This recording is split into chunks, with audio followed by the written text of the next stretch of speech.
Hello, fellow sailors. I'm David Lyman from Camden, Maine. I've been sailing for more than 50 years. I've spent 20 years in the Caribbean, and I've sailed from here down to the Caribbean more than 24 times and back, delivering my own boats or boats of others. And each time I stop in Bermuda.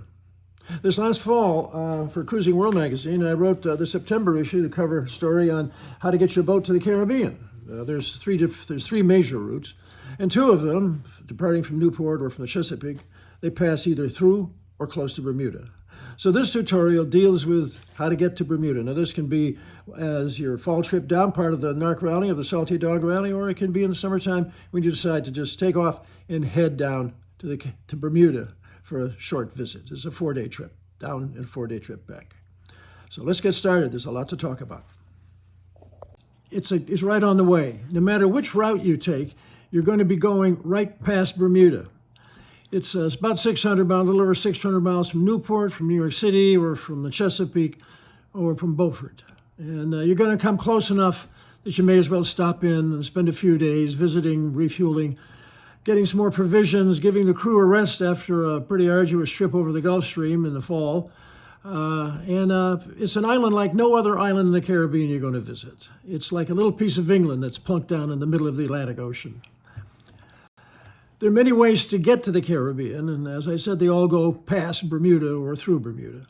We're only going to address two of them, and that's the one that the route from Newport down to Bermuda, into Bermuda, and then the Chesapeake, because that comes within 50 or 100 miles of Bermuda as you pass, so you may as well stop in also. The route that we're talking about now, all of them go across the Gulf Stream, and that's the first thing you're going to want to consider when you start your pre-departure planning. As you leave Bermuda, the winds are going to be quite nice, usually, and you're going to run into a calm for a day or two in motoring before you pick up the trades just north of about 25 degrees latitude. Bermuda is a populated island. It has a number of settlements, they call them. The city is Hamilton in the middle of the island, but we're going to be going into St. George's, the northeast end, and that's where we'll anchor and spend the time. There's good services to Hamilton on the bus. We'll get into that in a minute. So if you're getting ready to head off either in the summertime for a 2-week cruise to the Bermuda and back, or if you're heading to the Caribbean and you're going to stop off, this is important information. Next, that's the weather. There are a variety of sources for weather. You can do it yourself through Windy or Predict Wind. But just before the departure, the rallies, both the Salty Dog and the Narc Rally, will have a weather briefing session for all the skippers. This will take about a half an hour, 45 minutes, and it'll be with either Weather Routers Incorporated, which Hank has been using with the Narc Rally for the last 5-6 years, or with the Salty Dog, they always use Chris Parker's Marine Weather Center, and Chris follows up daily after you depart with weather coming through sat phone through a single sideband. I usually start watching the weather a couple of weeks before we depart. I look at the Gulf Stream and I look at the weather patterns to see how frequently and severe the hurricane tracks and the low pressures are, and how fast the cold fronts are coming off the coast. This gives me an intuitive information for decision making as we get closer to the departure time. Once you have the route plugged in and you've got a weather window, you're off to the Caribbean with a stop off in Bermuda. But before you cast off the lines and head offshore to Bermuda, there's some pre-departure paperwork that Bermuda requires. So go to BermudaArrivalCard.com and fill out the form. Every country requires these, and they're usually passed out in the airplane before you land to complete and submit along with your passport when you go through immigrations. But since nobody will be on board to give you one, you're going to have to fill it out here, submit it. There's a button at the bottom. They will send you back an email acknowledging they've received it and giving you proof to show on your iPhone with your passport when you clear into immigrations. The next thing is to go to rccbermuda.bm, that's BM, and you'll find this first page. Go to the upper left and scroll down to the section on yachts. Up will come this page, and there's 3 documents here. The first one is the report that Bermuda wants you to submit, which is everything about your boat in case there's an accident. On the way, they'll have all the information on your safety equipment and the crew and all your gear and electronic stuff.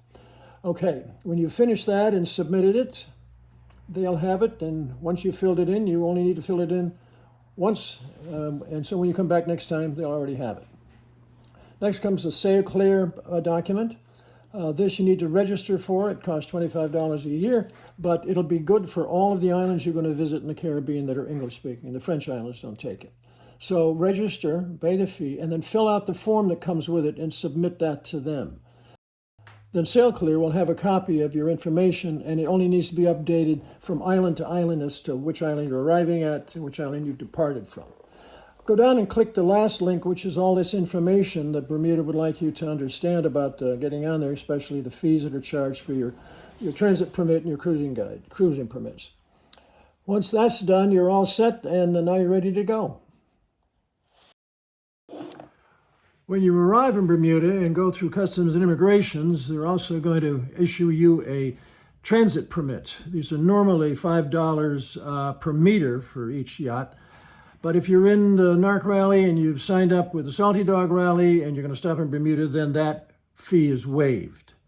If you're going to need to stay in Bermuda for longer because of repairs or waiting for crew or the weather, you may have to go back and check in with Customs and Immigrations to see if you're going to need a cruising permit, which is good for up to 6 months, and that's $8.50 a meter. This is a video clip that I made a number of years ago. I'm delivering a 41-foot Lord Nelson down to the Caribbean for an owner, and it'll show you the kind of weather we had as we left Newport.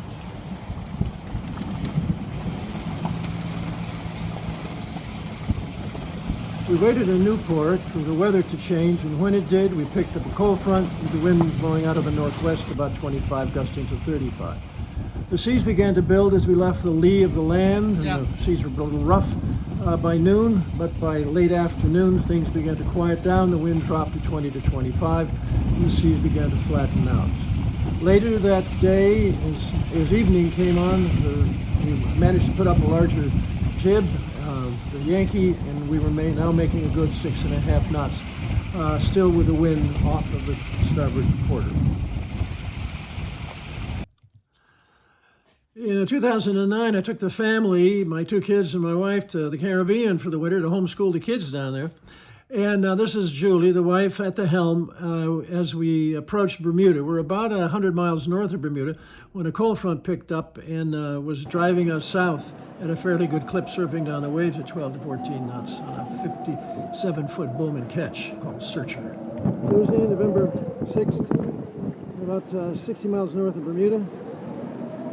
We had a northwesterly breeze off the stern, hit between 25 and 35, gusting to 40. Waves are building up to 10, 15 feet. The groove we're in, the course we're in, but to Bermuda is just nice. Gives us enough wind for the boat speed of around 7.5 to 9 knots. We should be in Bermuda tonight at around 7 to 9 p.m. As you approach Bermuda, you can see it's ringed by reefs, and some of those are pretty dangerous. They're awash at low tide. You're going to want to make sure you know what you're doing when you get there. A few hours before you even get near, you're going to call Bermuda Harbor Radio. They're going to call you if you don't call in, because they can see you on radar and on IAS. And they go on to know who you are and where you're coming from. If you've already filled out your pre-arrival yacht form, they already know your boat, so there'll be a few questions. They'll tell you to probably check in a little bit later as you pass Kitchen Shoals or Mills Breaker on your way down to the Town Cut, getting into St. George's. I always aim for this waypoint. This gets me far enough away from the reef, so I'm not worried. And then I'm going to readjust as I get closer and can see the markers, and I've already talked to Bermuda Harbor Radio. From there, you're going to go down past Kitchen Shoals and then past Mills Breaker to the east of it, and then you're going to round up, aiming for the Spit Buoy, and then into Town Cut.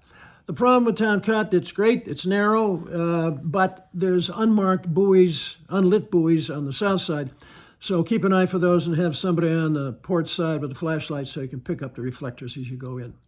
When you get inside, you've already talked to Harbor Radio, and they're going to tell you either to go to Ordnance Island to check in for customs and immigration. You're going to tie up at the dock. There's usually room for 2 or 3 boats there.